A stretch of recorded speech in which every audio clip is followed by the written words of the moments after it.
Buenas tardes, bienvenidos todos a este panel el martes 15 de septiembre a las 17 horas, como de acuerdo a nuestro programa. Hemos invitado a 3 extraordinarios panelistas para que desarrollemos el tema de la industria química en México. El primero de ellos, el ingeniero Alejandro Villalobos Iriart. Él es presidente del Comité de Petroquímica del Instituto Mexicano de Ingenieros Químicos, expresidente nacional. Continuaremos con el ingeniero Dieter Pfeffer Mateos, que nos hablará de los retos de la industria química nacional. Él es director comercial de Grupo Infra, también expresidente de la sección México Centro del Instituto Mexicano de Ingenieros Químicos. Para concluir con el tema de alternativas de materias primas para la industria química en México, con el maestro en ciencias Enrique Aguilar Rodríguez, especialista en tecnología de refinación de petroquímica en el Instituto Mexicano del Petróleo, expresidente nacional del IMIC también, y con una amplia trayectoria en las áreas de refinación y petroquímica dentro de nuestra industria. Entonces, le cedemos la palabra al ingeniero Alejandro Villalobos Iriart. Adelante, Alex. Muchas gracias por haber sido invitado a este foro virtual de la industria petroquímica. Vamos a ver la industria petroquímica de México, la importancia nacional y las estrategias de desarrollo. Lo que se va a probar en la presentación es que el estado de las plantas de procesamiento de gas, de refinación y de petroquímica a cargo de Petróleos Mexicanos ha caído en un franco deterioro por falta de presupuesto para la actualización tecnológica, la modernización, la expansión productiva y el mantenimiento. En este trabajo pondré a su consideración los antecedentes e importancia estratégica de esta industria, las causas de la disminución que han ocasionado la disminución de la producción, el diagnóstico general del estado que guardan las instalaciones y las medidas que se proponen para restablecerla, así como mejorar la situación tecnológica en las acciones de contaminación al medio ambiente. Decíamos que le damos una dedicatoria de este trabajo a las gentes, los grandes mexicanos que nos ayudaron a hacer posible esta industria. Aquí hay gentes del sector público, pero también gentes muy importantes del sector privado, inclusive gentes del sector académico que hicieron posible que tuviéramos el desarrollo que tenemos ahora. Las características de la industria petroquímica y en general de la industria de procesamiento de hidrocarburos es que la tecnología es un factor preponderante en la competitividad al afectar directamente el uso de sus insumos y la calidad de sus productos. Es sumamente intensiva en el consumo de energía y en la economía de escala de sus instalaciones. Los polos de desarrollo de esta industria se favorecen con la cercanía a la producción de sus insumos. La integración vertical de la industria proporciona el capital necesario para la producción de petroquímicos precursores, al contar con la mayor rentabilidad de sus productos, que son hasta manufactura. En México, el 80% del desarrollo de la industria petroquímica se originó a partir del gas natural y solo la manufactura de aromáticos y propilenos hizo a partir del procesamiento de crudo. En esta filmina se ilustra cómo es que es tan importante la creación de empleos, de desarrollo económico y de riqueza a partir de las materias primas de gas natural y petróleo, cómo se multiplica cuando tenemos las refinerías, cómo sigue incrementándose con la industria petroquímica y cómo se incrementa con la industria de manufactura para tener productos finales como plásticos, fertilizantes, automóviles, telas, elastómeros, medicinas, materiales, pesticidas, resinas, solventes, jabones, etc. Esta industria de la parte del gas y las materias primas,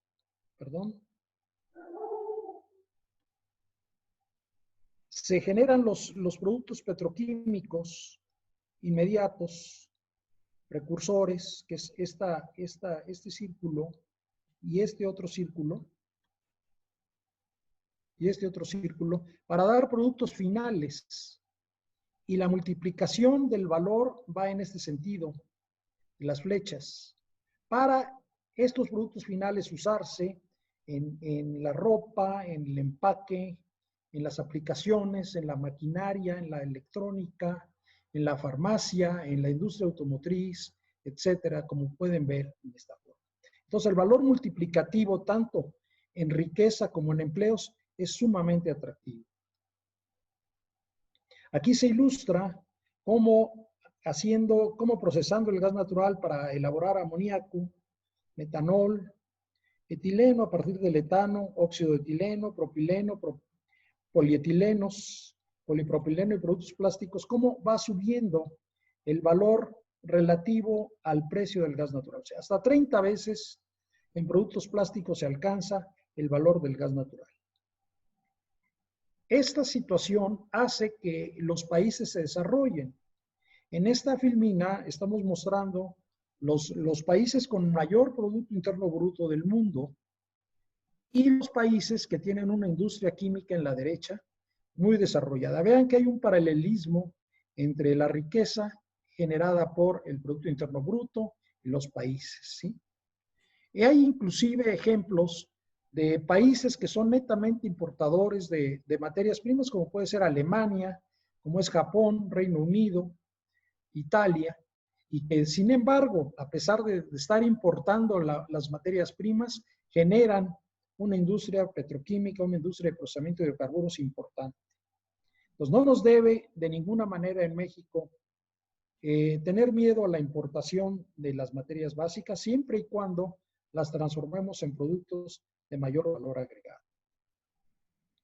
De hecho, esta fue la visión de los presidentes desde 1958 con el presidente Ruiz Cortines, el presidente Adolfo López Mateos y los que los precedieron, de crear una industria petroquímica que poco a poco fue incrementando su participación en el Producto Interno Bruto de México, hasta llegar hasta un 10% en 1988.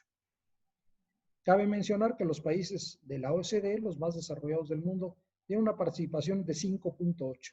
Nosotros en este momento hemos estado bajando hasta aproximadamente 1.8 unidades del Producto Interno Bruto.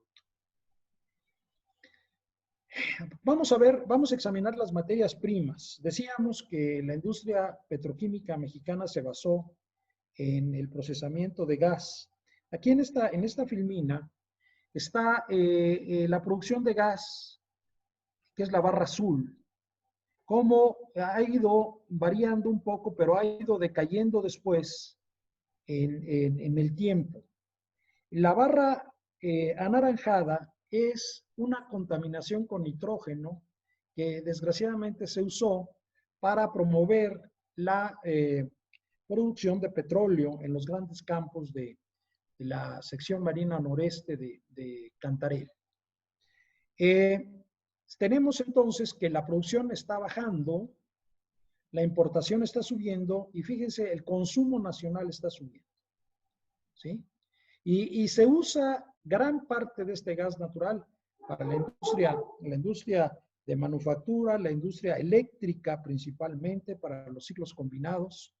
Y México se está haciendo un adicto a la importación de este gas. Este es el contenido el venteo de gas. Tenemos este contenido de nitrógeno hace que el gas que se regresa a las plataformas marinas en los separadores terciarios, que no están diseñados para ese contenido de nitrógeno, tengan que ventear una parte de ese gas, y es una lástima que estemos venteando cerca de 500 millones de pies cúbicos por día.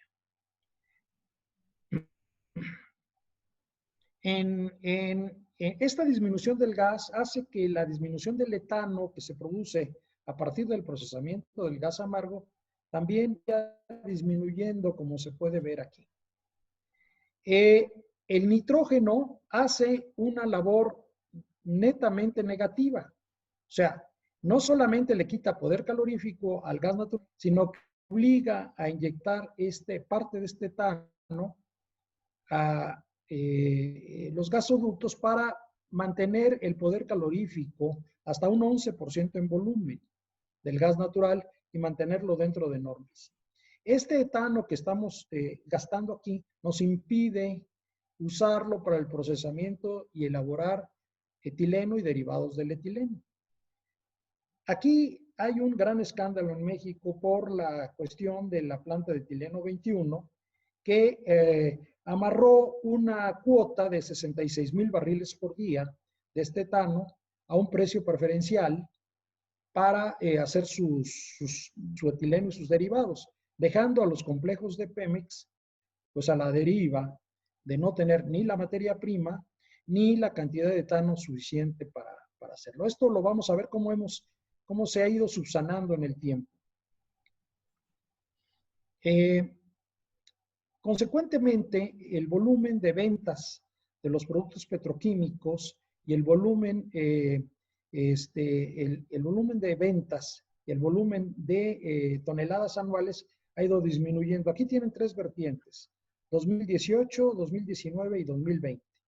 Pueden ver la caída y en cada una de las variedades de los productos, amoníaco y metanol, polietilenos. Fíjese, siempre es una caída hasta la fecha. Claro, hay que ver que 2020, esto está hasta julio, pero de todas maneras, pues se ve que no va a alcanzar lo que se producía en 2019.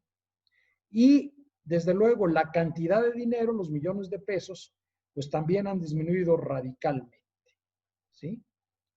En el caso del petróleo, para variar, pues también hemos experimentado una gran baja en la producción de petróleo, el total.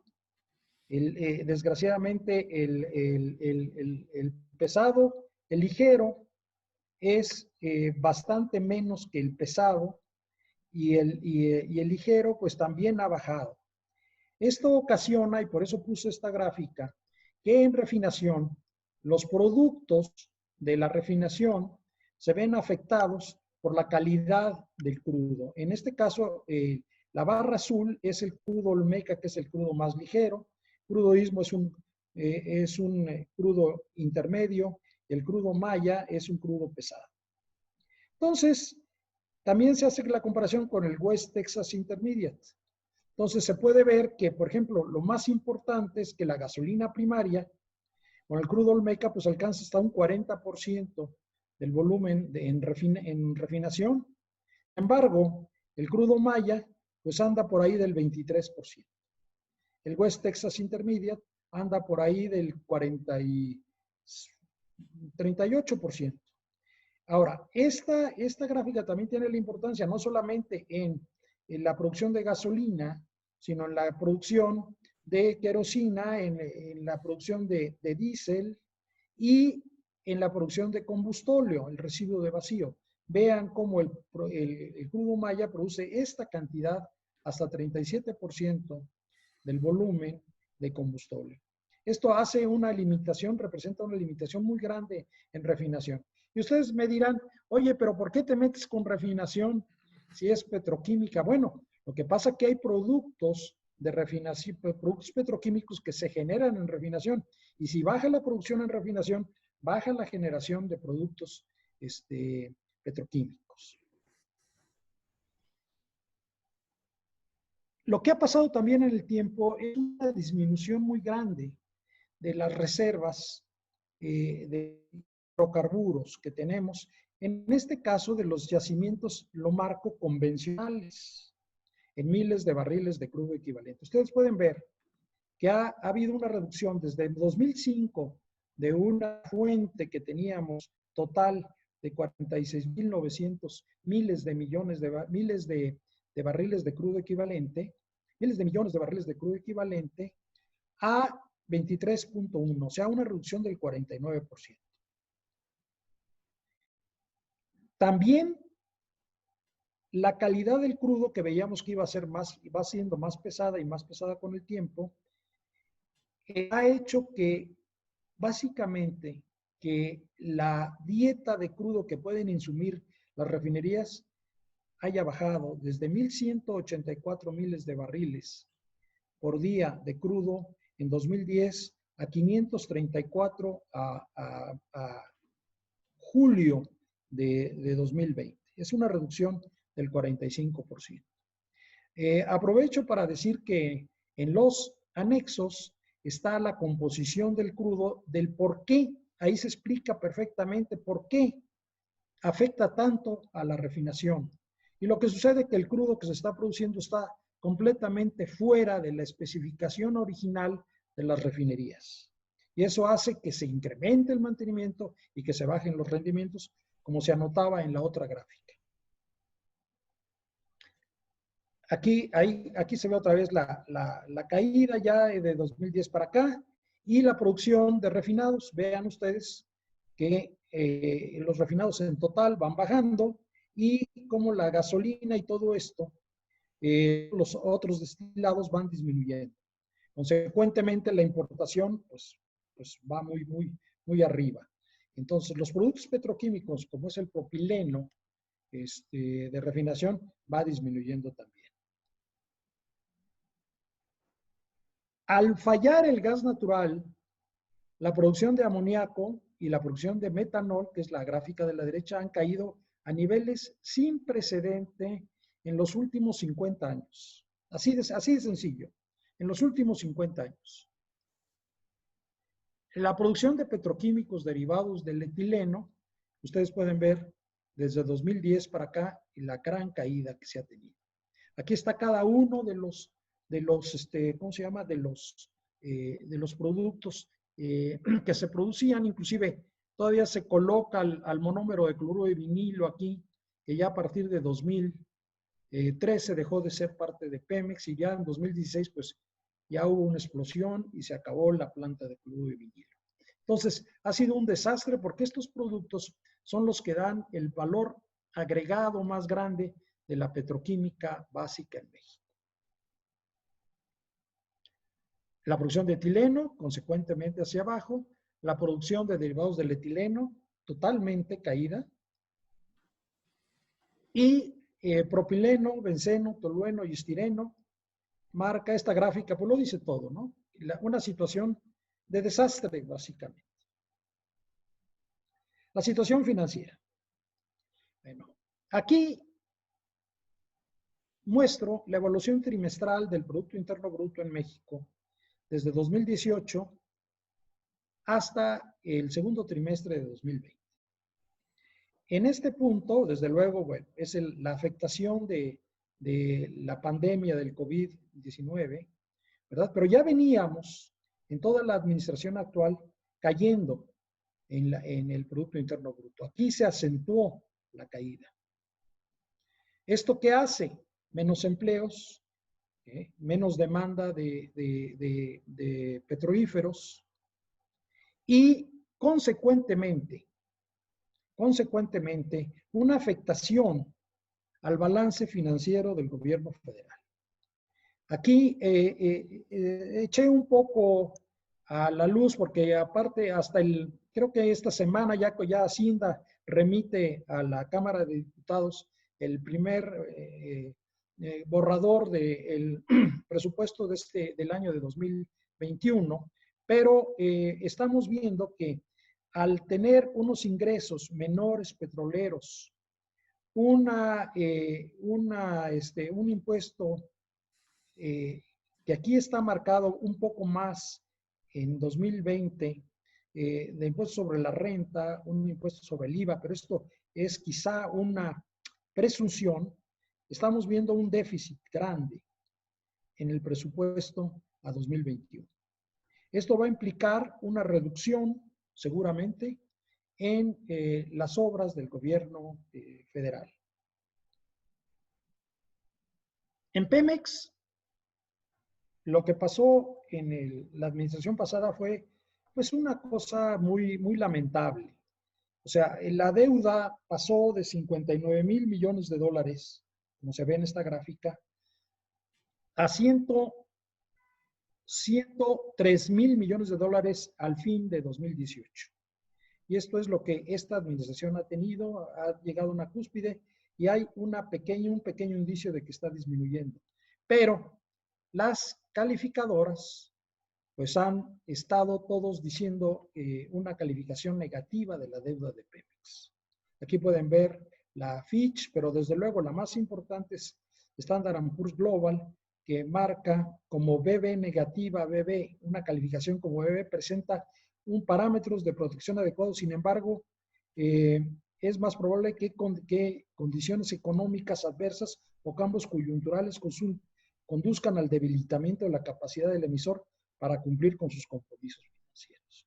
¿Qué quiere decir esto? Que si necesitamos créditos, estos créditos van a salir mucho más caros que si tuviéramos una calificación más benigna. Aquí se puede ver también otra de las causas, es la caída de los precios del crudo por barril y la balanza comercial de Pemex. Ustedes pueden ver que en 2016, por ejemplo, las importaciones eran más grandes que la producción, también en 2017. En 2018 fue mucho más, 2019 igual, pero ya en 2020, por el efecto de la pandemia, ya casi están equilibrados. Bueno, eso es una buena noticia. Si se reactiva la economía, pues vamos a necesitar más gasolina y más diésel, entonces volveremos a ser deficitarios. Los ingresos por ventas de gasolinas, pues vean ustedes el total del gas licuado abajo, las gasolinas abajo, la turbocina abajo, diésel abajo y el combustóleo abajo. El combustóleo se puede explicar por la falta de, la especificación ya no está siendo muy bienvenida y no se puede vender muy bien este combustóleo, por eso ha bajado también eso. Esto implica que si regresamos a la hoja de resultados de Pemex, pues hay un menor valor de las ventas de petrolíferos, que era muy importante para Pemex. Entonces, el balance general consolidado de Pemex indica que el total de activos ha ido disminuyendo con el tiempo y aquí está la evolución de la deuda a corto plazo, los proveedores, otras deudas que se tienen, la deuda financiera de largo plazo, el pasivo laboral y el patrimonio que ha ido pues siendo más negativo. ¿Por qué es importante que los ingenieros químicos sepamos esto? Porque tenemos que hacer el contexto del medio en donde nos estamos viendo para ver qué es lo que es factible hacer y qué es lo que no es factible hacer.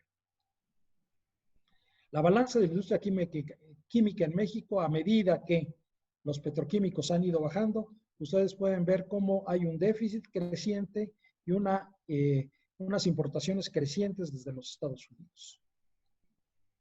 Entonces, ¿cuál es el panorama que enfrenta Pemex actualmente? Las pérdidas durante el primer trimestre fueron 44,000 millones de pesos. Durante los últimos 4 trimestres ascienden a 864,126 millones de pesos. Hay una deuda con los proveedores de 156,000 millones de pesos y este es el panorama que Pemex tiene que afrontar y que ya está. No es que vaya a estar, ya está. Pero aquí viene, ¿qué ha pasado con otras empresas de refinación importantes? Pues lo mismo, han estado teniendo pérdidas, por ejemplo, Philips, 878 millones de pesos,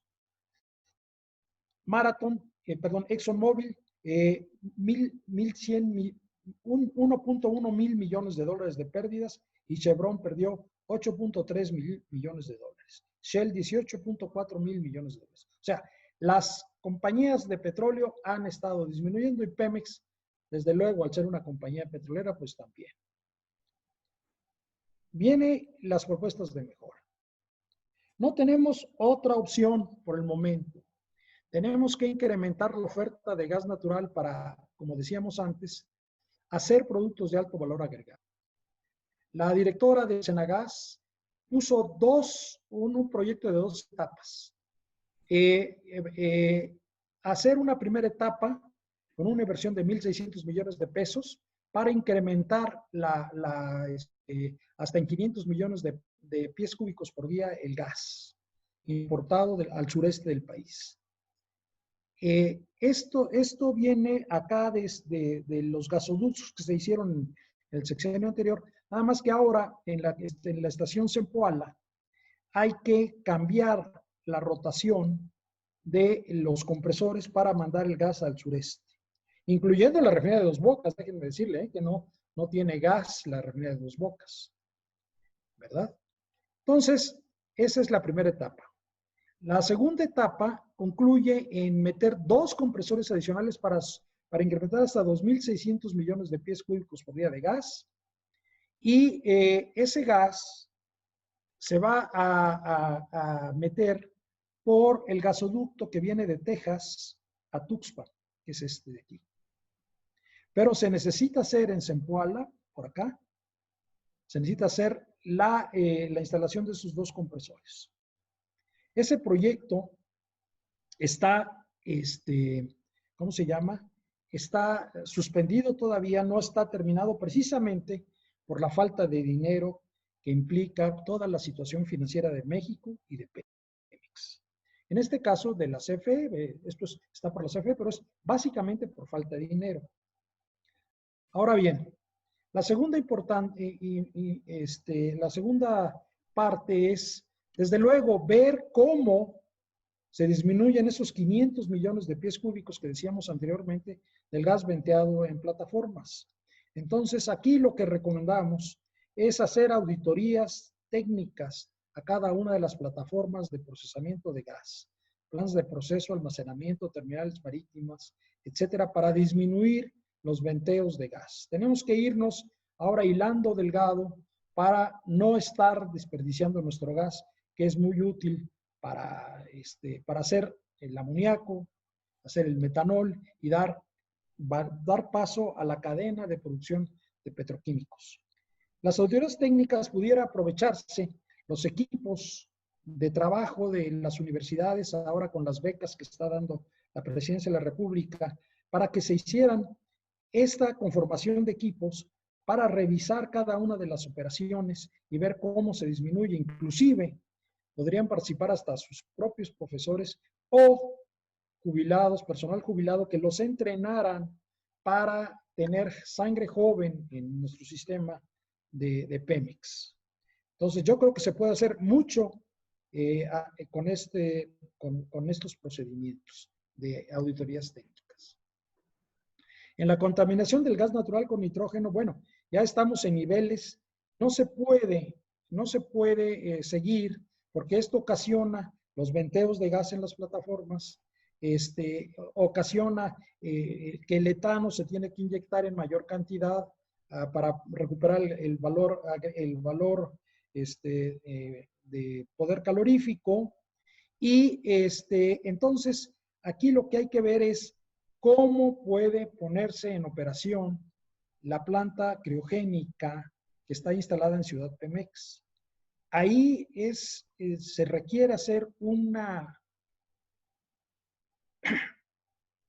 proyecto específico con los mejores cerebros para saber cómo vamos a manejar esto en el futuro. También se puede ir con el Instituto Mexicano del Petróleo para ver la posibilidad de usar membranas de intercambio para separar el nitrógeno del gas natural.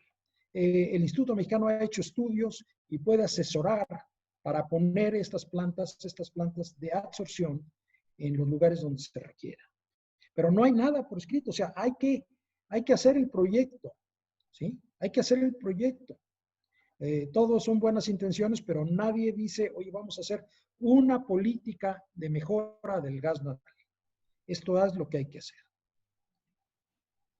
Inclusive, si no se puede o se retrasa la cuestión de la importación de gas desde los Estados Unidos, de fase gaseosa, se pudiera hacer fase líquida, anclando un tanque FSRU de almacenamiento de gas, como es en Pajaritos, y hacer facilidades de vaporización ahí mismo para abastecer al troncal, como este proyecto que teníamos antes, que no fue aprobado por Pemex, ya podría estar operando ahorita haciendo amoníaco. En la cuestión del etano, pues es prácticamente lo mismo. No hay producción de etano porque no hay más producción de gas amargo.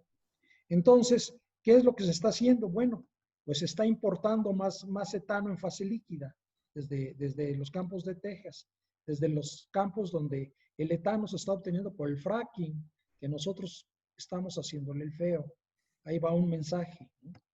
Entonces, ese etano lo estamos trayendo a la terminal de Pajaritos, en donde transformamos la terminal de etileno en terminal de etano, y entonces estamos vaporizando con los vaporizadores a base de vapor de etileno, los transformamos en vaporizadores de etano y están dándole vida a las plantas de etileno de Cangrejera y Morelos. De otra manera, aunque ustedes vieron las gráficas de producción caídas, hubieran estado más caídas todavía. Entonces, como no hay vapor en la terminal, se están instalando ahorita en este momento 18 vaporizadores de tipo ecológico en este momento para subir la cantidad de etano de 900 toneladas actuales a otras 900 para tener un total de 1,800 toneladas por día que le pueden dar carga a 3/4 partes de una planta grande de Cangrejera o de Morelos. Eso significa más derivados del etileno, más óxido de etileno y más valor para la petroquímica. Este proyecto se va a terminar en diciembre de este año. Ya que estamos metidos con el problema de los fertilizantes, si una vez que ustedes tienen más gas, pueden hacer más amoníaco, más CO2, y entonces se puede echar a andar, aunque sea una unidad de la planta de urea de Pajaritos. También hay que hacer una auditoría técnica para tener por lo menos una unidad de las 2 unidades para ver qué se requiere para que esa planta esté operable. Me dicen las gentes que están ahí que una planta puede operar con una inversión menor de las que ya se han hecho. La ventaja es que da un margen por cada tonelada de urea de $170 por tonelada. Fíjense qué bueno. O sea, como la urea se hace con 2 moléculas de CO2 y una de amoníaco, pues el CO2 prácticamente regalado. Entonces, aquí le podemos sacar un valor agregado importante de $170 y sobre todo tener menos dependencia de la urea producida en Ucrania que se importa y darle valor a las plantas de Cozoleacaque en Minatitlán. Nosotros en Pemex hacemos somos muy buenos para hacer el amoníaco y el etileno. Entonces, ahí podemos usar esto. Nada más se requiere hacer esto, una auditoría técnica. Las refinerías son una fuente, como decíamos antes, de producción de petroquímicos, como es el propileno, el isobutileno, el etileno que no se separa de las plantas FCC, el benceno y el tolueno que van en exceso en nuestras gasolinas, desgraciadamente. Estos son cancerígenos. Entonces, eventualmente, a medida que se vaya viendo la conveniencia de disminuir estos cancerígenos, aquí hay una fuente de producción de benceno y tolueno. Entonces, por eso es importante incrementar la alimentación de crudo a las refinerías y hacer más petroquímicos. Nuestras refinerías, como decíamos, fueron diseñadas para una mezcla de crudo istmo y crudo maya de 70-30 aproximadamente. Hay ciertas refinerías, como son la de Salamanca y la de Tula, que no tienen planta coquizadora. La de Tula está la planta coquizadora instalada a medias. Hay que terminar ese proyecto. Pero mientras se termina, que eso llevaría 3 años y algo así como $3,000 millones, si es que se tienen, se pudiera alimentar crudo ligero. Entonces, aquí está un ejercicio de alimentar 500,000 barriles de crudo West Texas a las refinerías de Tula y Salamanca, ¿sí? Entonces, se me ocurrió hacer esta hoja de cálculo para ver si convenía económicamente. Y entonces, claro, van ustedes a tener un incremento en la producción de gasolinas, ¿sí? Importante, fíjense, 17 el valor de las gasolinas 7 millones contra 28, ¿verdad? 150,000 barriles contra 250,000. De destilados intermedios, ¿verdad? De 100 a 125 de 14 a 17 millones de dólares diarios. Claro, habría que pagar un premium porque el West Texas es más caro que la mezcla mexicana. Pero al final del camino, con los productos petroquímicos, que es importante también, se tiene un valor de 6,745,000 dólares cada día de operación. Entonces, si esto se hace con los simuladores del Instituto Mexicano del Petróleo, como Dios manda, no como este orden de magnitud, habría que rectificar esto. Y si esto es cierto, pues ahí tenemos una solución rápida y de corto plazo para mejorar la calidad y la cantidad de los combustibles, disminuir el combustóleo y tener un margen adicional que nos ayude al balance económico de Pemex. En etileno de Cangrejera y Morelos fueron hechos con materia prima únicamente con etano. Entonces, pues al disminuir el etano, pues las pobres plantas pues, no pueden producir lo que deberían de producir. Pero afortunadamente, los 10 hornos de pirólisis de cada una de esas plantas pueden ser adaptados, especialmente 6 que no han sido modernizados, para procesar naftas. Entonces, naftas o propano que se puede importar para alimentar al etano en la mezcla y producir etileno. Aquí está el primer balance de materiales con etano, es de orden de magnitud también, para llegar a una capacidad original de 600,000 toneladas. Vean ustedes que sí se sigue usando etano, pero ahora se usa el complemento con propano y se obtienen todos estos productos que nos pueden dar el etileno, desde luego, el hidrógeno, propileno, importantísimo, el butadieno, el buteno y gasolina de pirólisis, que son aromáticos. Ahora bien, repito, esto también se puede usar con gasolinas naturales. Y entonces se obtienen más. Si no estuviera propano, se meten esta cantidad de gasolinas naturales y se obtienen más cantidad de productos petroquímicos precursores. ¿Sí? Ahora, esto ¿conviene o no conviene? Conviene económicamente, hay que hacerlo.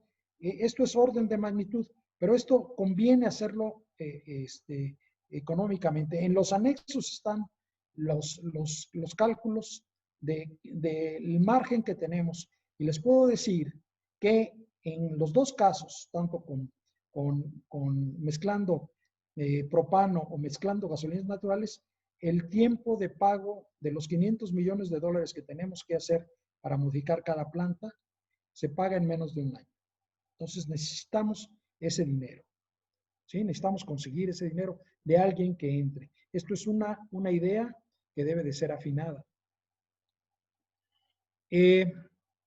Aquí está la estimación del valor de venta craqueando una mezcla de etano y propano, y aquí está el 0.87 años del retorno de la inversión, y en el caso de las gasolinas naturales, 0.95 años.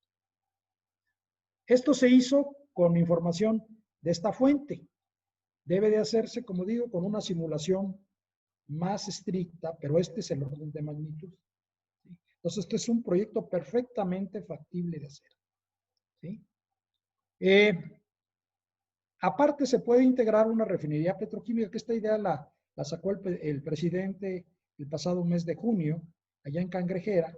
Entonces, se puede hacer los dos proyectos, la modificación de las plantas de etileno y la rehabilitación de las plantas de despuntamiento de crudo y de una planta de vacío y una planta FCC en Cangrejera para hacer este proyecto.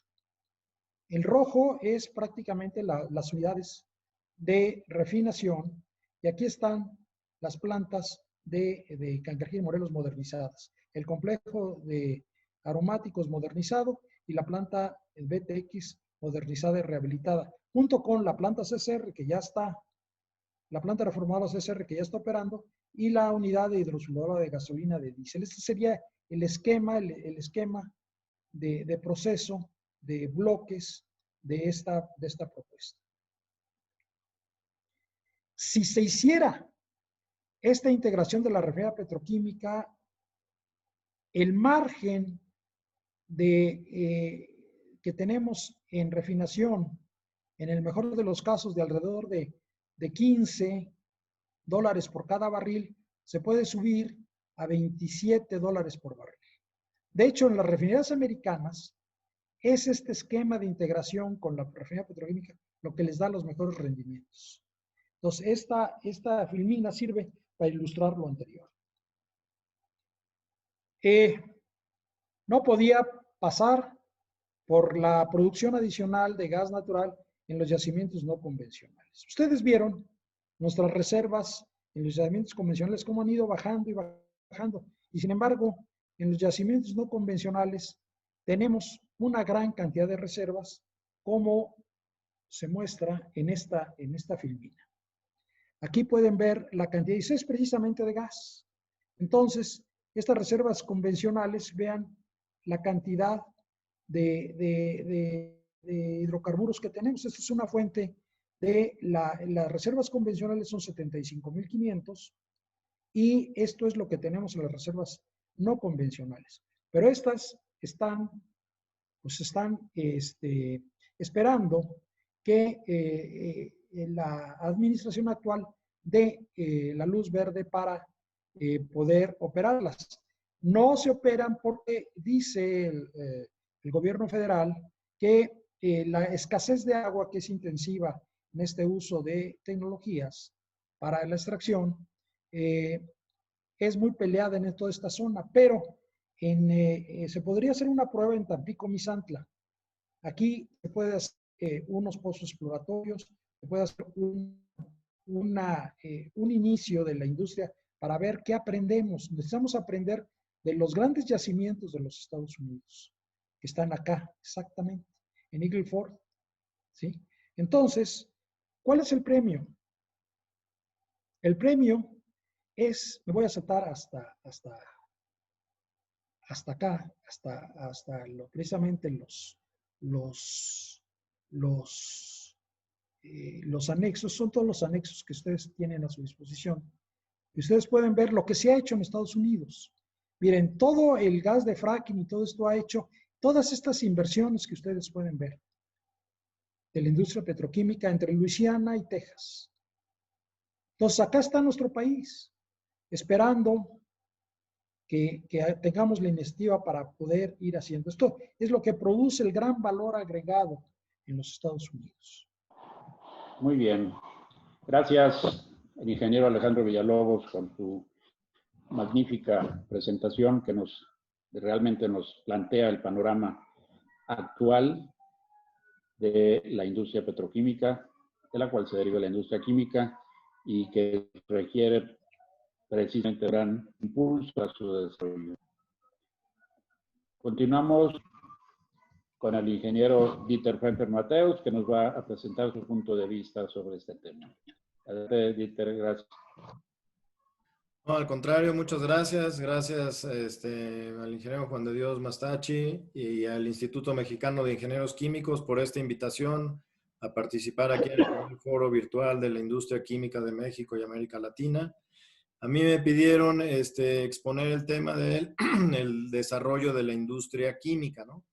Me pidieron que lo hiciera en 15 minutos, creo que ya nada más voy a tener 5, pero bueno, lo trataremos de hacer lo más rápido posible. Antes de iniciar, pues sí es importante entender esto de qué es el desarrollo, ¿verdad? Porque como últimamente ha habido algunas tendencias o modas, ¿verdad? Que si el desarrollo es la felicidad y eso, pues yo mejor me voy a centrar en esto que dice que el desarrollo es un sinónimo de relación, se refiere al proceso de cambio y crecimiento relacionado con una situación en particular, ¿no? Entonces vamos a hablar sobre crecimiento, ¿no? Pero primero es importante explicar por qué es importante que se desarrolle en la industria química, ¿no? Porque muchos preguntarán, Pero ¿por qué la industria química es importante que se desarrolle? En primer lugar, porque es una industria esencial, ¿verdad?, que suministra la cadena de valor de muchos segmentos industriales como el automotriz, aeroespacial, alimenticio, farmacéutico, minería, siderúrgica, construcción, la textil, fertilizantes, etcétera, etcétera, etcétera, ¿no? Por otro lado, por cada dólar que genera la industria química, se generan 4.2 dólares adicionales en otros sectores de la economía mundial. La industria química contribuye con 5.7 billones de dólares al PIB mundial y aporta 120 millones de puestos de trabajo. Es el quinto sector industrial a nivel mundial y en muchos países contribuye con más del 7% del Producto Interno Bruto. Por eso es muy importante que se desarrolle la industria química en todos los países. Para llegar a definir si estamos realmente desarrollándonos como industria en México o no, les voy a presentar rápidamente unas gráficas para poder llegar a ese punto, ¿no? Aquí vemos una gráfica de la producción de la industria química a través de los últimos 10 años, en la cual vemos una tendencia a la baja. Y obviamente, si lo vemos aunado este año con la situación, ¿verdad?, del COVID-19 que afectó en un 6% con respecto a la producción del año anterior, pues vemos que justamente hay esta tendencia a la baja, ¿no? Por el otro lado, y como bien lo comentó el ingeniero Villalobos, ¿verdad?, pues la industria petroquímica pues es base, ¿verdad?, para la industria química. No puede existir la industria química sin la industria petroquímica, ¿no? Y como bien lo vimos en sus gráficas, ¿verdad?, en la parte superior vemos el consumo aparente a nivel nacional, cómo ha ido creciendo afortunadamente cada año, pero la producción de estos petroquímicos pues básicamente se ha estancado, ¿verdad? Entonces, este gran diferencial, pues como bien lo había dicho el ingeniero Villalobos, se tiene que importar. Y no habría problema si las importaciones fueran al mismo costo, ¿verdad?, que el producto nacional, que fueran con facilidad logística y todo, pero al contrario, ¿verdad?, estas importaciones nos cuestan más, estas importaciones nos complican la logística, la distribución, han ocasionado paros de planta, entonces realmente esta importación nos sale cara, ¿no? Por el otro lado, si vemos la dependencia ya de esta importación, hablando de hace unos 18 años, pues se importaba 50% de lo que requeríamos como productos químicos, y el día de hoy estamos alcanzando ya niveles del 76%, digamos cerca del 80%, ¿no? Entonces, obviamente, como digo, si importáramos, pero en las mismas condiciones de precio, calidad, tiempos, ¿verdad?, pues no había problema, pero no es así. Entonces, realmente, cada vez que importamos más, nos está pegando en la competitividad de la industria química nacional.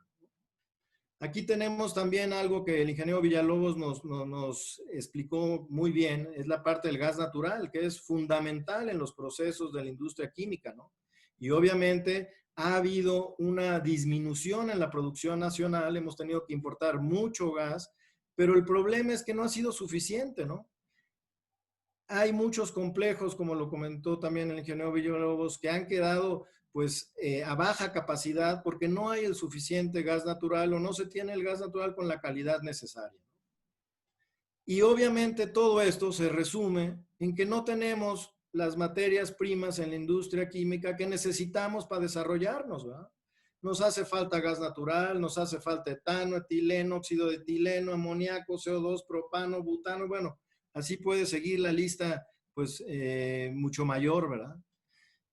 Y otro punto importante es justamente la contribución de la industria química en el PIB, ¿no?, que hemos visto que, pues, no supera el 2%, ¿verdad?, cuando en los 80, como vimos, estaba arriba del 6, casi 10% de contribución al PIB nacional, ¿no? Entonces, aquí, después de analizar esto, y hemos visto también cómo en países muy desarrollados, pues la contribución de la industria química en el Producto Interno Bruto de ese país es muy grande y aquí apenas llegamos a este 2%, ¿no? Entonces, después de analizar todas estas gráficas, la pregunta es ¿se está realmente desarrollando la industria química en México? Después de ver estas gráficas, pues a lo mejor muchos dirían, no, pues realmente no, ¿verdad? Pero yo sí pienso que sí se ha desarrollado, ¿no? Sí se ha desarrollado, pero hay mucho potencial para desarrollar la industria química en México, ¿no? Y eso creo que es lo más importante y destacado, es ese potencial que tenemos, ¿verdad? Ante los recursos, ante el conocimiento de las personas, ante este capital de trabajo que se tiene, ¿verdad? A los recursos, ¿no? Entonces hay realmente un potencial muy grande, ¿no? Y otro punto que quiero manifestar aquí es que se debe desarrollar la industria química, ¿no? No es si queremos, se debe desarrollar porque vemos la importancia que aporta la industria química en muchas otras segmentos industriales y sobre todo la aportación al Producto Interno Bruto, ¿no? Para esto, pues hay muchos retos, ¿no? Para desarrollar la industria química en México.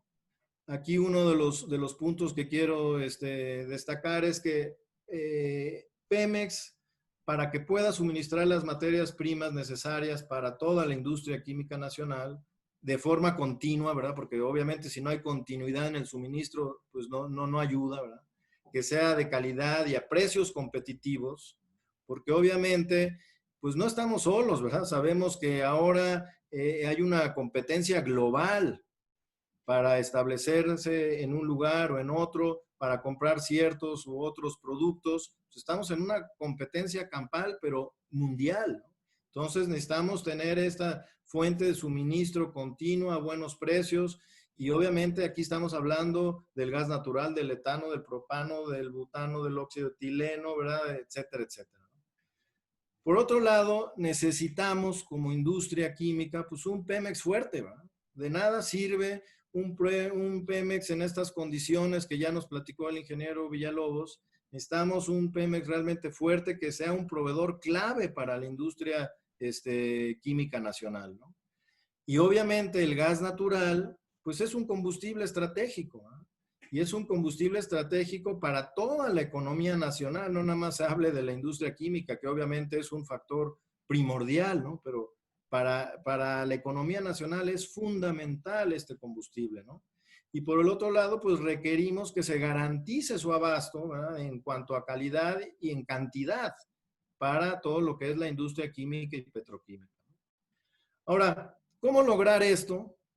Pues por un lado, consideramos que es muy importante que se hagan alianzas estratégicas, ¿verdad? Entre Pemex y la industria química privada para incorporar pues nuevas tecnologías, aumentar capacidad de producción y bajar los costos, ¿verdad? No podemos tener una industria química que sea competitiva si no tenemos pues, las materias primas y si no las tenemos también a buenos precios, ¿verdad?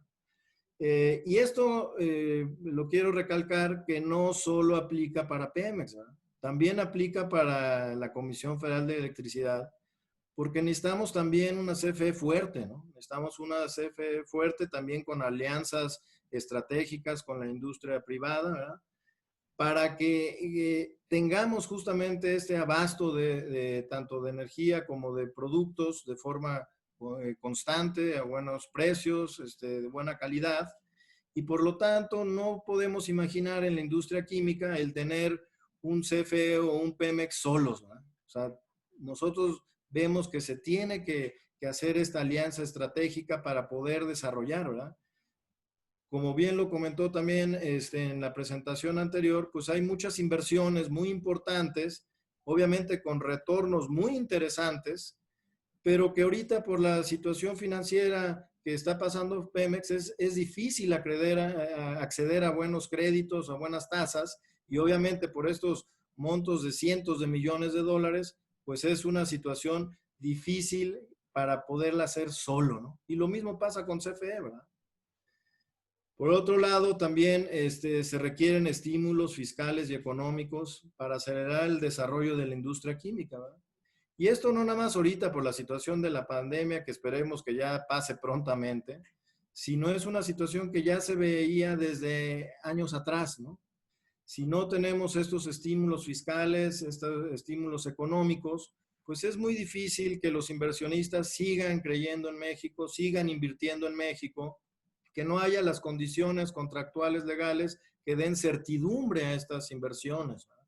Entonces, sí es muy importante que se tome esta parte también. Como digo, el COVID pues vino a empeorar, ¿verdad?, la situación, pero esperemos que sea algo pasajero, como bien se dice, ¿verdad?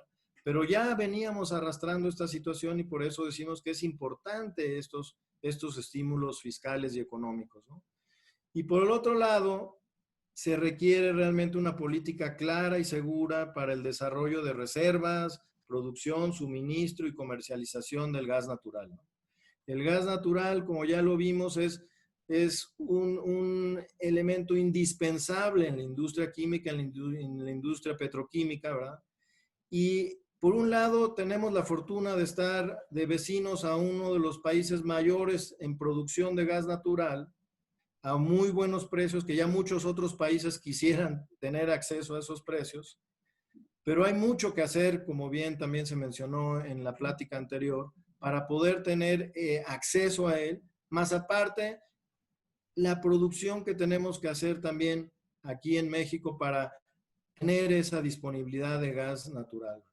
Es sumamente importante para la industria química y para la industria petroquímica, ¿no? Entonces, en general, pues es lo que yo quería comentarles en este breve espacio sobre lo que vemos nosotros en el desarrollo de la industria química. Y como decimos, y como bien se comentó anteriormente, debemos hacer crecer la industria química.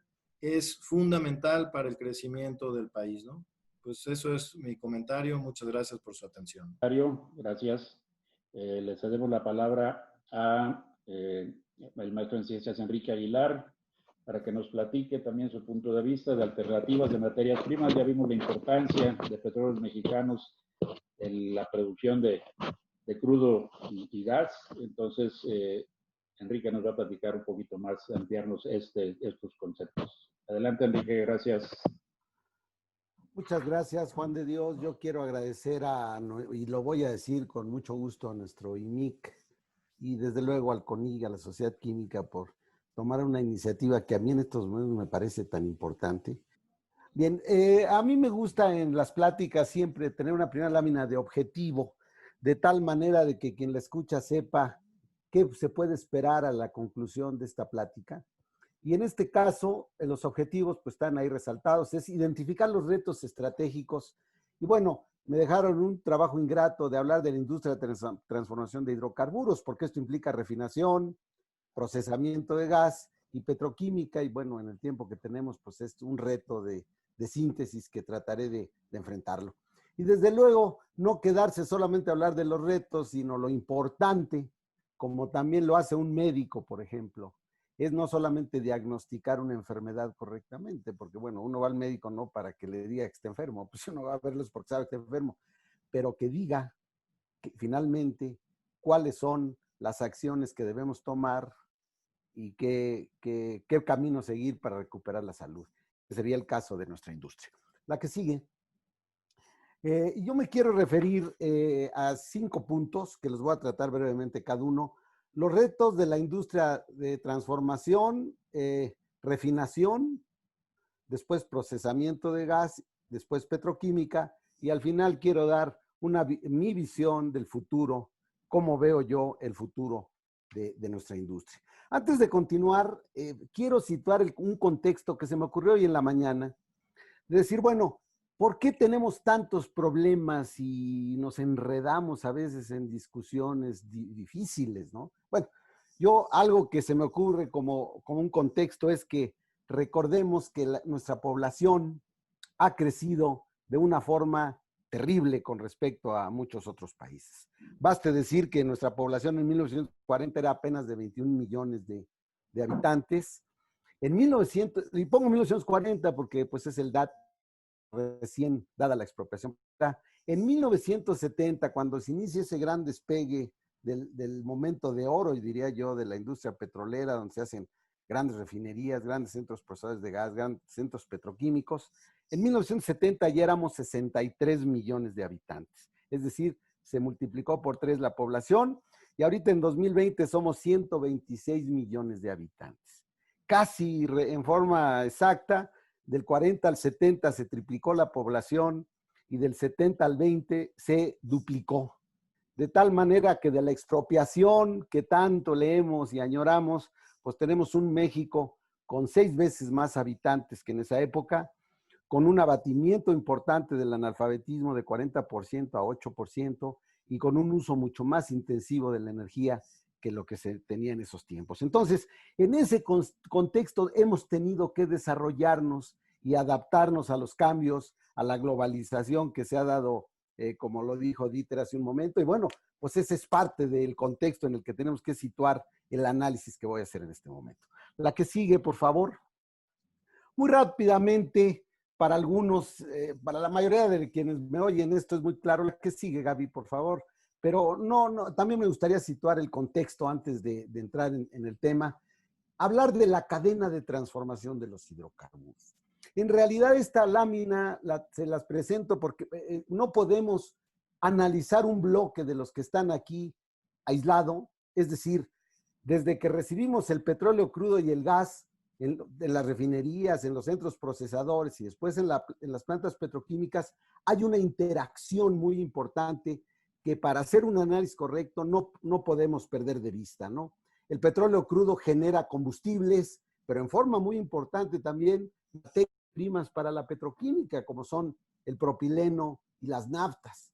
El gas natural también que se recibe ya sea asociado al petróleo o de pozos de gas seco, pues se procesa para fundamentalmente obtener gas natural o metano combustible, pero también etano, que el etano, como ya todos lo sabemos, pues forma el árbol principal, el árbol central de la industria petroquímica. Entonces, esta lámina es para que nunca perdamos de vista en cualquier análisis esa interconexión que hay entre las 3 grandes industrias de transformación de los hidrocarburos.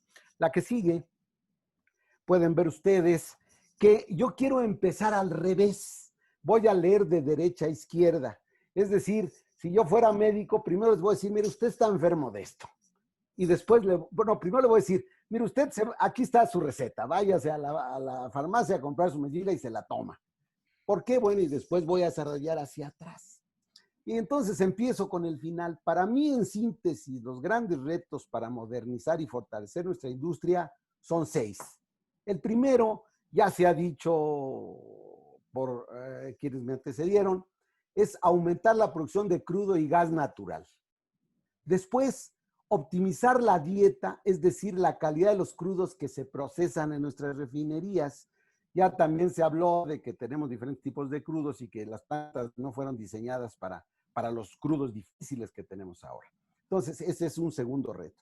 El tercero es modernizar las instalaciones existentes en el Sistema Nacional de Refinación, lo que se ha llamado la rehabilitación de las refinerías, pero yo voy a ahondar en ese punto que se me hace que es un punto fino, porque decir que vamos a rehabilitar, pues es un genérico. ¿Cómo? ¿Qué?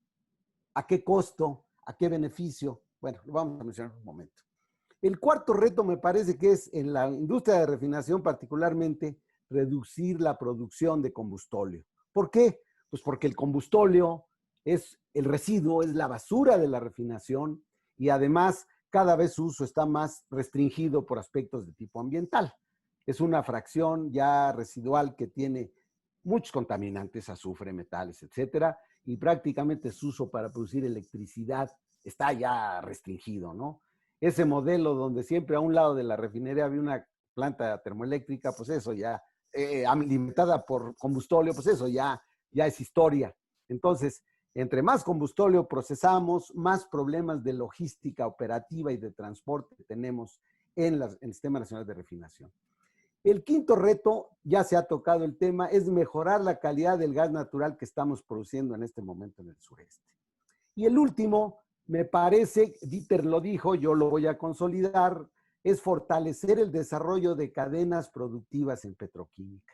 Como vamos a ver, este negocio, la palabra clave es integración de cadenas productivas. No tengo tiempo, pero he hecho un análisis profundo de los grandes países que tienen petroquímica. Y bueno, Alemania, por ejemplo, ¿no? No tiene petróleo, no tiene gas, lo trae importado, pero lo mete a sus sistemas petroquímicos y los productos finales ni siquiera son etileno o polietileno, ¿eh? Sus productos finales son aspirinas, sus productos finales son composites, plásticos de alto valor y todos en una misma localización. Entonces, esa integración de cadenas productivas, como voy a ver en un momento, es uno de los elementos claves que habría que atender si queremos recomponer el tejido del sistema petroquímico nacional. La que sigue. Y entonces quiero empezar con refinación. Y rápidamente también crear un contexto rápido. La producción de petróleo crudo ha tenido, bueno, aquí tengo de prácticamente del siglo XXI, del 2002 a la fecha, y vemos una evolución muy interesante. Y la dividí así, esto lo tomé de un reporte de la Comisión Nacional de Hidrocarburos, es muy interesante. Se puede ver que tuvimos un máximo histórico en 2000, más o menos 2004 por ahí, tuvimos un máximo histórico de producción de 3.4 millones de barriles por día, que se debió fundamentalmente al desarrollo de Cantarell, que no, vale la pena mencionar que empezó su producción en 1979 y esa distribución que ven abajo, la que está en color mostaza, pues ese máximo total es prácticamente debido a la gran producción que se tuvo en Cantarell en esa época. Pero justamente viendo la curva de Cantarell, ven ustedes un descenso muy pronunciado a partir de 2005. Se viene una declinación muy rápida de ese pozo y entonces pues el total de la producción, ahora como todos sabemos, anda en un 1.6 millones de barriles por día, inclusive un poco menos. Esta es la historia. La que sigue, quisiera referirme ahora al futuro, la perspectiva que se tiene de petróleo crudo. Esta perspectiva la tomé de la Comisión Nacional de Hidrocarburos. Tiene varios escenarios, pero este es digamos, un escenario medio donde incluyen asignaciones a la empresa privada, migraciones y las rondas que se han asignado a empresas de exploración y producción privadas. Bueno, aquí aún así se puede ver, esto es una prospección hasta 2034, que no es optimista el escenario, ¿eh? El escenario es que andaremos ahorita recuperando quizá a 1.85 millones de barriles por día, pero viene una declinación importante si no se logra tener éxito en las actividades de exploración y producción. Estos son datos oficiales de la Comisión Nacional de Hidrocarburos. La que sigue, por favor. Vamos a ver ahora, esto a mí me parece fundamental. Siempre que hablamos de petróleo crudo, nos referimos a barriles, como si el petróleo crudo fuera un estándar como es el agua. Es decir, si ustedes me hablan de 20 litros de agua y por otro lado 80 litros de agua, sé de qué me están hablando. Pero el petróleo, y esta lámina es para enfatizar eso, es una palabra genérica. Hay tantos petróleos, hay tantas calidades de petróleo como petróleos hay en el mundo. En México, y esta lámina trata brevemente de hablar de la calidad del petróleo. Es como si habláramos de naranjas. Pues la palabra naranja es un genérico, pero hay naranjas que tienen más jugo, hay naranjas que tienen más cáscara, hay naranjas que tienen más. Podemos ver que nuestro crudo estrella, digamos, el crudo Olmeca, estas barras representan la de abajo, la azul claro, representa la cantidad de gasolina que tiene el crudo. Y vemos entonces, leyendo de izquierda a derecha, que el crudo, nuestro crudo estrella tiene 30% de gasolina, el Istmo baja 22%, el Maya baja a 16%, casi la mitad de gasolina del Olmeca, y desgraciadamente el Kumalov-Sab, que estaba pensado para sustituir la declinación de Cantarell, pues tiene apenas 8% de gasolina. Pero por si esto fuera poco, vean la barra negra, la parte superior de cada una de las barras, y vemos la cantidad de residuo que tiene. Este residuo, el crudo extraligero apenas tiene 12%. Sigan leyendo derecha e izquierda y verán que el Kumalov tiene la mitad de residuo. Es decir, el crudo Kumalov, el más pesado que disponemos, tiene 50% de basura. Y por si fuera poco, para terminar la historia, tenemos con azufre, aquí tengo un error en el número, es muy poco azufre en el Olmeca, 1.5 en el Istmo, 3.5 en el Maya, pero, y ahí hay un errorcito, por favor, tenemos 5%, ese que dice 0.0 es 5.0. A lo mejor del rubor que me dio, mi inconsciente no puso el 5, pero el contenido de azufre en el crudo extrapesado es 5%. Terrible para refinar, para la metalurgia, para el rendimiento, para los parámetros que determinan el desempeño de la refinación. La que sigue, esta es la calidad de los crudos, pero pues siempre la naturaleza a veces nos hace alguna broma. Y aquí presento ya no la calidad, sino la cantidad. Desgraciadamente, como pueden ver ustedes, tenemos actualmente 1 millón de barriles por día de producción de crudo pesado, que corresponde a las 2/3 partes de la producción total. Tenemos 28% de crudo ligero y apenas 9% del crudo extraligero. De tal manera que tenemos que vivir con un crudo difícil, un crudo muy agresivo y muy difícil de refinar y muy difícil de lograr desempeños de clase mundial de este proceso de refinación. La que sigue, por favor.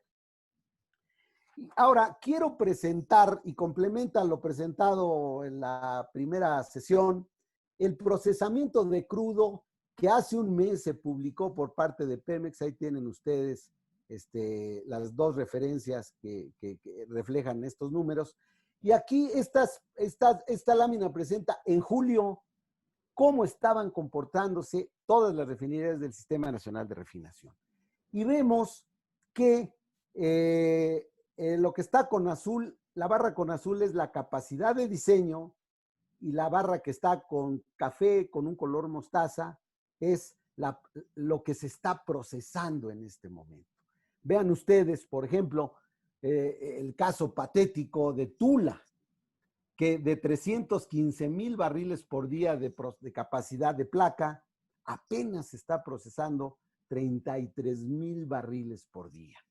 Lo equivalente a una refinería del Caribe, a una refinería de países muy pequeños, con la consecuente pérdida de eficiencia, no solamente eficiencia técnica, eficiencia de rentabilidad. Tener grandes hornos, tener grandes plantas de reformación para producir hidrógeno, que están hechas para 315,000 barriles por día, pues operarlos al 10% de capacidad. Eso en términos energéticos, en términos mecánicos, en términos de fatigas de equipo, es terrible. Y esa es la situación que tenemos prácticamente al día de hoy. ¿Y esto en qué resulta? Bueno, resulta la que sigue, resulta en que desgraciadamente esta lámina presenta cuánta gasolina, que es el producto estrella desde luego de la refinación, cuánta gasolina está demandando el país y cuánta gasolina estamos produciendo. Vean, afortunadamente en cuanto a producción, se ha estabilizado la demanda, inclusive ha bajado un poco abajo de los 800,000 barriles por día. Eso deja de presionar en términos de demanda. Pero vean, por favor, la oferta nacional.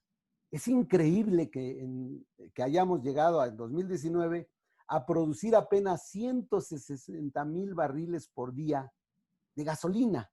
Esto nos sitúa en una condición de dependencia terrible, ¿eh? Y yo cuando hablo de este tema, a veces se dice, no, es que aspectos políticos. Y todo. Yo dejaría inclusive los aspectos políticos en el cajón y les diría, la mayor parte de la gasolina la estamos trayendo de los Estados Unidos, de la zona de Houston, Luisiana. Bueno, es la zona de mayor actividad de huracanes en el planeta. Y digamos, el protocolo de emergencias energéticas en los Estados Unidos, en sus primeros artículos dice, cuando tengamos amenaza de un huracán grado 5 en la costa del Golfo, en tal altitud y en tal altitud y latitud, cerramos, la primera acción es cerrar las válvulas de importación de petrolíferos. Y entonces, eso pasó, digamos, no estamos hablando de cosas aisladas, estamos diciendo que el Katrina y el Harvey, que sucedieron recientemente, nos tuvieron a punto de cerrar la válvula, bueno, cerraron la válvula, pero afortunadamente pudimos pasar, librar el tiempo de almacenamiento. Pero imagínense una cosa más grave, pues nos quedamos con 160,000 barriles por día de gasolina, y eso, el impacto económico que esto es terrible y no me lo quiero imaginar. Pero esta es la situación que tenemos en este momento. La que sigue, y entonces, aquí estoy presentándoles el problema de la basura, del combustóleo. Esta lámina les presenta también lo que tenemos en este momento de producción de gasolina y combustóleo. En realidad, lo importante en esta gráfica es el combustóleo que estamos produciendo. Como ustedes ven, casi la misma cantidad de gasolina que de combustóleo. Y ustedes me dicen, bueno, pues sí, ya perdimos valor. No. ¿Saben la causa principal de la baja de producción en las refinerías que están en tierra, como Salamanca y Tula? Es que se llenan sus sistemas de almacenamiento, no tienen manera de sacarlos al mar, y además, como ya dijo Alejandro Villalobos, las especificaciones de ese combustóleo, que ahora se han hecho más severas, pues no cumplen con la nueva especificación de 0.5% de azufre para el combustóleo marino, y entonces tenemos un verdadero problema por producir combustóleo. ¿Y por qué lo producimos? Pues porque estamos procesando crudo pesado. El crudo pesado por naturaleza es el bagazo de la naranja, gruesísimo, y no sabemos qué hacer con él, y ese problema de logística se hace un efecto dominó para pegarle a la producción en cada una de las refinerías. Y la que sigue entonces, yo quisiera terminar con dos láminas, la parte de refinación, decir, a ver, entonces, ¿cuáles son los retos estratégicos? Desde luego, muchos de ustedes van a decir, bueno, estos son los retos y ahora cuélgame proyectos. Bueno, pues en realidad la planeación estratégica es eso, ¿no? Establecer retos y después establecer proyectos que vayan abonando a favor de vencer esos retos. Por lo pronto les presento los retos estratégicos. Y leyendo en el sentido de las manecillas del reloj, a las 12 horas les presento bueno, sería a las 2 de la tarde. Vamos a empezar ahí. Recuperar capacidad de procesamiento de refinerías actuales. Pues esto con las láminas que les acabo de presentar creo que ni se tiene que discutir, ¿no? O estar operando a la tercera parte de capacidad es un desperdicio de inversión, desperdicio de energía, desperdicio de mano de obra, desperdicio de todo. Entonces, para mí sería el primer reto para hacerlo astutamente, hacerlo con bisturí, de tal manera asegurar que podemos hacer rehabilitaciones decorosas, diría yo, ¿no? Porque ahorita se me viene a la memoria recordar que nuestras refinerías no son jóvenes, ¿eh? La refinería más moderna es la refinería de Salina Cruz, que arrancó en 1979. Son refinerías que tienen, la más joven, la muchacha más joven de esa fiesta, tiene 40 años. Salamanca arrancó en 1950, 70 años. Y así nos vamos, ¿eh? Así nos vamos. Y entonces, bueno, Minatitlán y Madero pues son más antiguas todavía. Entonces, hay que hablar con mucho cuidado del concepto de rehabilitación. Porque si ustedes me dicen, oye, vas a rehabilitar tu vehículo Toyota 2010, pues parece que tiene sentido, ¿eh? Pero si me dicen, vamos a rehabilitar tu Ford 42, bueno, ahí tendría que pensarlo dos veces, ¿no? Es una similitud a ese ejemplo que puse con la rehabilitación de refinerías. Otro que es muy importante, producir combustibles que cumplan normas ambientales. Han sido de alguna manera suaves con Pemex en todavía dar plazos para que produzca lo que se llama el diésel UVA o el DUVA, que son 15 partes por millón de azufre, que no hemos podido lograr. Entonces, tenemos una amenaza en la parte ambiental de plazos perentorios que en un momento dado no nos permitan ni siquiera vender nuestros combustibles, nuestra gasolina de 30 partes por millón o nuestro diésel de 30 partes por millón. Entonces, esa parte me parece importante. En el reloj a las 6 de la tarde tenemos asegurar el suministro y calidad de la dieta de crudos. Y aquí coincido mucho con Alejandro Villalobos. Es decir, Las refinerías por su edad fueron cuando, bueno, déjenme decirles, Cantarell arrancó en 1979, el mismo año que arrancó la refinería más joven del sistema. ¿Qué quiere decir esto? Que las refinerías mexicanas se diseñaron solamente para crudos ligeros. No existía crudo pesado de Cantarell. Y de repente la historia nos jugó otra broma y nos dice, pues ahora lo que más tienes es crudo pesado y tienes que procesar crudo pesado. Y gran parte de los problemas de mantenimiento, de paros no programados, de fatigas de equipo mayor, se deben a que la metalurgia pues no resiste, no está diseñada, las temperaturas, las severidades, la metalurgia, etcétera, etcétera, no está diseñada para mezclas, para incorporar crudos pesados. Y bueno, pues entonces lo que a muchos se nos ha ocurrido es, bueno, ¿por qué no dejamos a las plantas que no tienen coquizadora, que se pueden manejar crudos pesados, por qué no les dejamos crudo ligero? No, pues que no hay crudo suficiente nacional. Pues bueno, pues habría que analizar con calma qué podemos hacer. Pero yo creo que es eso todo un tema. Cómo suministrar, cómo darle, qué dieta se le da a un niño de 8 años y qué dieta le damos a una persona de 25 años y qué dieta le damos a una persona de 40 años. Ese sería la analogía que podría estar haciendo. Otro es recuperar expertise en operación y administración de refinerías. Se ha perdido una cantidad de expertise tremenda vía jubilaciones, vía retiro de las personas, etcétera. Y la verdad es que capitanes para un barco con el mar embravecido como tenemos, hay pocos, Y entonces ese es un tema, la parte humana de cómo manejar el asunto. Y finalmente, bueno, no finalmente, pero muy importantemente, aumentar capacidad de procesamiento, que desde luego ya se está ejecutando a través de la refinería de Dos Bocas. Para terminar, una lámina de resumen, ¿qué acciones para vencer estos retos estratégicos? La que sigue, por favor. Las acciones que estoy proponiendo son, a ver si los tenemos por aquí. Bueno, Gaby, si podemos cambiar la lámina, por favor. Están sustentadas en el concepto de sustentabilidad energética. La sustentabilidad energética que se mide es un estándar mundial con el que se mide la calidad del sistema energético de cada país. Dice, hay que procurar la seguridad energética, la equidad en el acceso y uso de la energía en el país y lograr la sustentabilidad ambiental. Entonces, en ese sentido, yo no voy a leer todo en aras del tiempo. Pongo la situación actual. En seguridad energética, pues ya dijimos, 35% de utilización, la producción de crudo ha caído y la producción de gasolina también. Pues, ¿qué proponemos? Ya dijimos, rehabilitar refinerías con altos estándares lógicos como operativos y, sobre todo, optimizar la composición de los crudos que se van a procesar. En cuanto al acceso, hay un espacio muy grande para modernizar la infraestructura de ductos, porque la infraestructura por ruedas es obsoleta. Hay un orden de magnitud de diferencia en los costos de transporte entre ductos y ruedas. La diferencia debe ser entre 10 y 12 veces más costoso transportar por ruedas. De tal manera entonces que un plan de desarrollo de logística de ductos me parece que es fundamental para lograr la equidad en el acceso.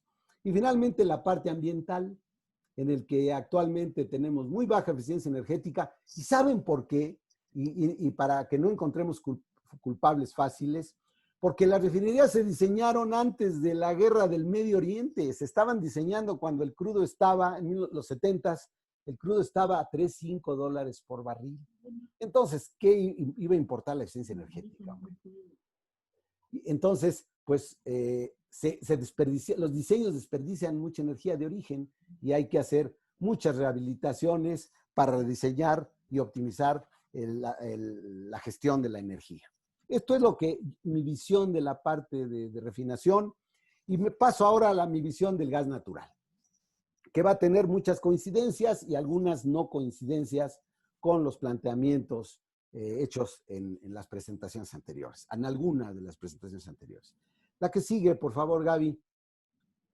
El gas natural. Lo primero que debemos decir es que el gas natural es el combustible ideal de los combustibles fósiles, por aspectos de tipo físico-químico, como su capacidad calorífica, etcétera, etcétera, pero por dos razones fundamentales. Es el combustible más limpio, tiene muy poco azufre, no tiene otro tipo de contaminantes como tiene el petróleo, pero además en esta lámina, vean aquí, es una lámina que tomé del prontuario estadístico de la CENER, donde vean el precio del gas natural. El precio del gas natural siempre abajo de $5 por millón de BTUs, $3, 2.5, y hacia arriba tenemos el gas natural líquido, que por eso yo diferiría de hacer un proyecto de gas natural líquido, porque los costos suelen ser más del doble, o sea, los costos de refrigerar, el cabotaje y la terminal de regasificación, eso aumenta mucho los costos del gas. Luego tenemos el combustible, el gas LP y después el diésel. En otras palabras, ¿por qué nos importa tanto el gas? Pues por esas dos razones. Su bajo costo en la costa del Golfo, que en Europa y en Asia se duplica y se triplica. Nosotros tenemos un precio muy bajo, pero además brincamos el problema de la contaminación ambiental que tienen el resto de los combustibles. Dicho lo anterior, yo les presento en una sola lámina la gran problemática que tenemos, que es la que sigue, por favor. La gran problemática que tenemos es que la demanda de gas natural va creciendo, como ya se ha mencionado, pero la producción va decayendo. En una sola lámina pongo ambas cosas y como pueden ver la curva en azul es la producción, la curva en dorado es la importación y como ven ustedes en 2015, entre 2015 y 2016 se igualó la cantidad que importamos con la cantidad que producimos. Y después de 2015, pues la importación ha sobrepasado la producción que sigue decayendo, ¿no? Ahora, desde el punto de vista prospectivo, la CNH, la que sigue, por favor, la CNH nos predice que seguramente, sin nuevos descubrimientos, ese sería el escenario, si no descubrimos pozos de gas o pozos de petróleo con gas asociado, si no sucede, se prevé una caída en la producción de gas natural de 63% en 10 años. Repito, caída en la producción de gas natural de 63% en 10 años. Yo no quiero pensar qué va a pasar con los sistemas eléctricos, no quiero pensar qué va a pasar con los sistemas energéticos de las refinerías, etcétera, etcétera. No quiero pensar en un escenario de este tipo. Es pronóstico de la Comisión Nacional de Hidrocarburos. Ahora, otro problema que tenemos que enfrentar en el sistema industrial del gas es lo que ya se mencionó, la que sigue, Gaby, por favor. Bueno, todos ustedes saben, pero lo voy a recordar en 15 segundos. El decaimiento del pozo de Cantarell hizo necesario utilizar técnicas de recuperación secundaria. Se analizaron varios gases de empuje, o sea, meter gas a presión para presionar el líquido y que salga, lo estoy esquematizando. Se estudiaron el metano, el CO2 y el nitrógeno. Se seleccionó el nitrógeno por ciertas razones de tipo técnico, pero cada vez, y en la recuperación secundaria sí pasa, entre más sacamos, más difícil es ir sacando lo que queda abajo de la tierra o abajo del mar. Y entonces hay que meter más nitrógeno y esta gráfica les dice a ustedes lo que está en naranja. Bueno, lo que está en azul, la recta que está con azul, es la especificación límite del contenido de inertes, que no es nitrógeno y CO2. Bueno, vean nuestros centros procesadores de gas donde andan. Por ejemplo, Nuevo Pemex, pues anda en picos de 16% de nitrógeno. Eso se presenta en otro lado y no me van a creer, ¿eh? Y lo mismo pasó con Cactus. Ya Cactus en 2017 también rebasó las especificaciones de nitrógeno. ¿Y esto qué trae como consecuencia? Pues hay muchas consecuencias corriente abajo. Los centros procesadores de gas tienen mucha dificultad para recuperar etano. Ya lo dijo Alejandro Villalobos, para recuperar poder calorífico, porque el nitrógeno pues es inerte y no tiene poder calorífico, es cero. Hay que meterle etano para recuperar poder calorífico y esa es una pérdida para la industria petroquímica, ¿no? Entonces es una pérdida por todos lados y hay un punto económico donde ya no es rentable sacar más gas, porque está tan contaminado que su proceso abajo, corriente abajo, ya sale más costoso que la recuperación misma del mismo, ¿no? Entonces, esto me parece importante. Este es todo un reto. ¿Qué hacer? ¿Queremos seguirle sacando a Cantarell lo que le sacamos en 1980? Es como decirle a mi abuelita, pues, ¿sabes qué? Baila como bailabas Charleston hace 40 años o 50 años. Pues no puede, no puede. Entonces, se tiene que repensar ese planteamiento de seguir recuperando gas a través del pozo de Cantarell. Y entonces, bueno, pero me pueden decir y con toda razón, oye, pero pues no nos vamos a quedar sin gas, ¿verdad? Aunque sea caro, pues hay que tener gas. Bueno, coincido mucho con los planteamientos de Dieter y de Alejandro en cuanto hay que ver, hay que ser competitivo. Yo creo que esa palabra no nos la podemos quitar en la industria, no se puede.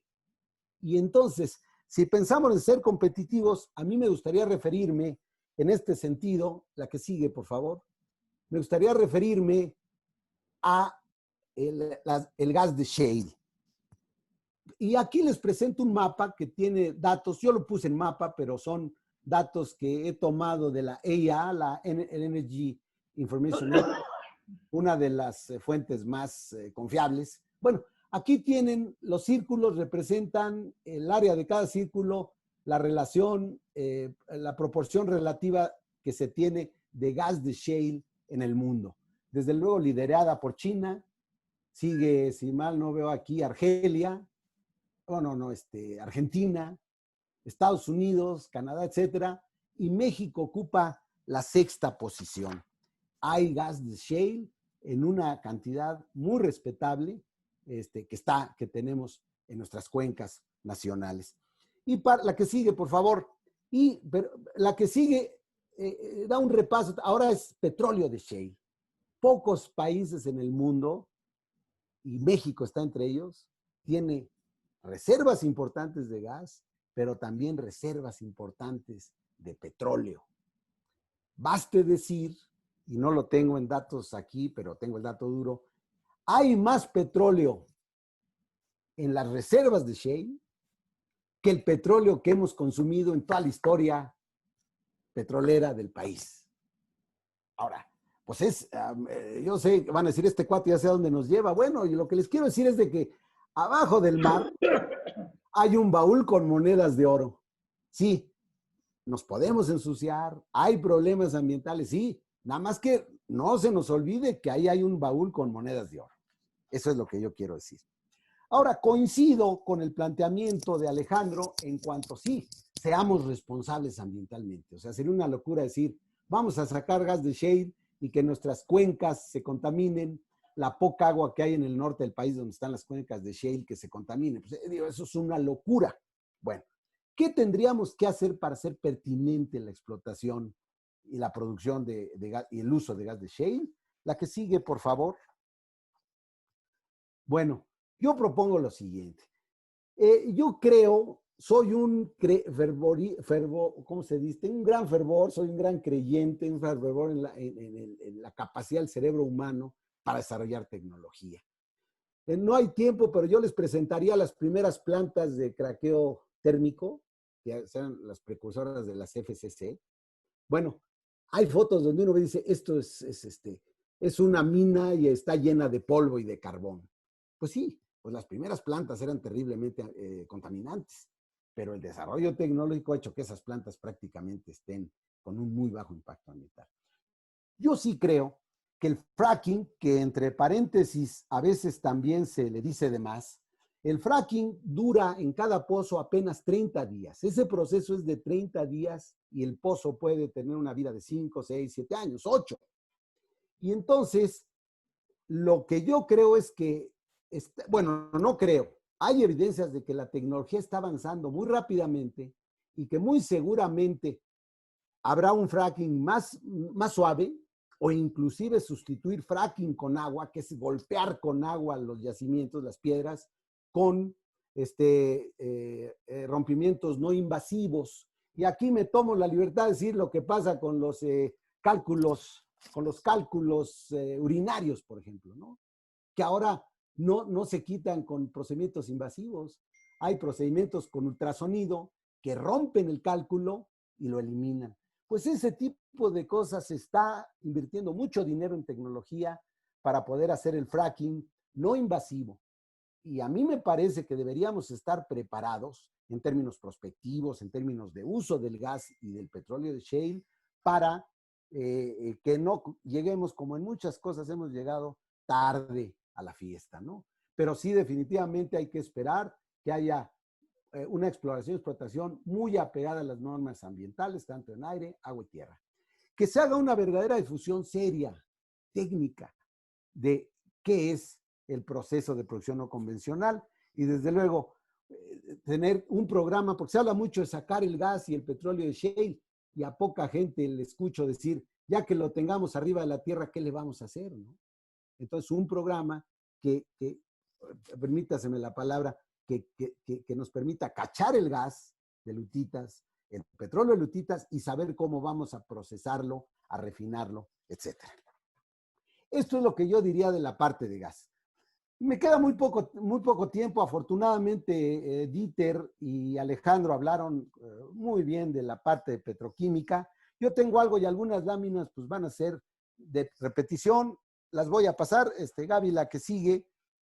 Esto ya se presentó. Es el déficit de la industria química. Pero yo quiero hablarlo, ponerlo en contexto. Vean ustedes, según la NIC, la balanza negativa en 2018, debería tener un año más, fue 25,000 millones de dólares. ¿Qué representa una balanza económica negativa de 25,000 millones de dólares? Bueno, ahorita que está de moda, yo les diría, ¿saben qué? Y eso es anual, ¿eh? Es lo que se compra anualmente de importaciones de productos químicos. ¿Sabes a qué equivale en un año? Gastar un año equivale al costo de inversión de 2 refinerías. Se habla mucho del costo de la refinería con toda razón, pero se habla muy poco de lo que nos está costando el rezago de la industria química en México, ¿no? Que si hubiera sensibilidad a este número, seguramente se le pondría mucha atención al desarrollo de la industria. La que sigue, por favor. Esta la voy a pasar porque ya la presentó Alejandro en la producción de petroquímicos, se las dejo como referencia. Y cierro, yo quisiera cerrar con un concepto muy importante. La industria petroquímica, y eso lo he aprendido después de mucho tiempo, la que sigue, por favor.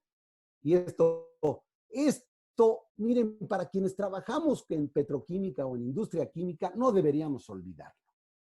Hay 4 factores de éxito de cualquier industria en el negocio de la petroquímica. El primero es estar cerca y tener lo más cerca que se pueda, desde luego, y tener disponibilidad de materias primas.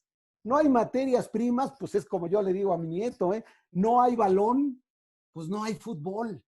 Entonces, primero asegurarnos que estamos cerca de el abastecimiento de materias primas, que no faltan. Dieter dijo una palabra muy importante: la continuidad en el abasto de las materias primas, ¿no? Que no nos digan, pues mira, 3 meses te la entrego y después vemos por qué, no sé si te puedo entregar. Esta industria es de 24 horas al día y tiene que haber garantía de disponibilidad. 2, cercanía del mercado. Ese es otro elemento también muy importante. Pero los que creo que a nosotros debemos atender son los últimos 2, el tamaño de las plantas y la integración de cadenas productivas. Bien lo saben los compañeros que me antecedieron y que me están oyendo, que el tamaño de las plantas es fundamental. Un reformador, voy a poner cualquier número, de 100 unidades, produce hidrógeno mucho más costoso que un reformador que produce 1,000 unidades de hidrógeno. Porque los hornos ahorran energía, porque hay integración térmica, porque el almacenamiento, por una serie de elementos que se van sumando, la escala en la industria petroquímica es muy importante. Y entonces no podemos pensar en una industria petroquímica de baja inversión. Esa es una consecuencia de mi reflexión. Si es bueno, es que no hay dinero. en lugar de poner un cracker de 1 millón de toneladas por año, vamos a ver un cracker de 2 toneladas por año. Híjole, pues ese es un juego de química, ¿no? No, eso no es. Entonces, necesariamente la industria petroquímica es de alta inversión porque el tamaño de las plantas determina en gran medida su competitividad. Y desde luego ya expliqué la integración de las cadenas productivas, ¿no? Nuestras cadenas productivas en México, y me duele decirlo, están rotas. Cuando se inició la industria petroquímica en el sureste, pues teníamos empresas que captaban el propileno de Pemex para hacer polipropileno, por ejemplo.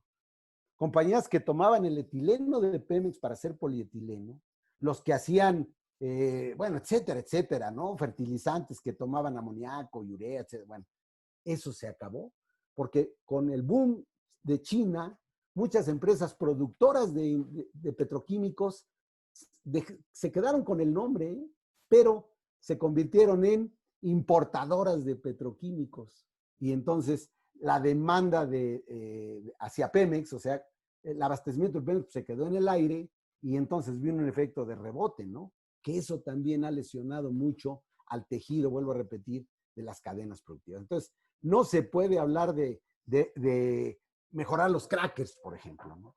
O mejorar los hornos de no sé qué, o mejorar los sistemas de refrigeración. Yo creo que se debe tener una visión logística más amplia para atender y generar proyectos que, vuelvo a repetir,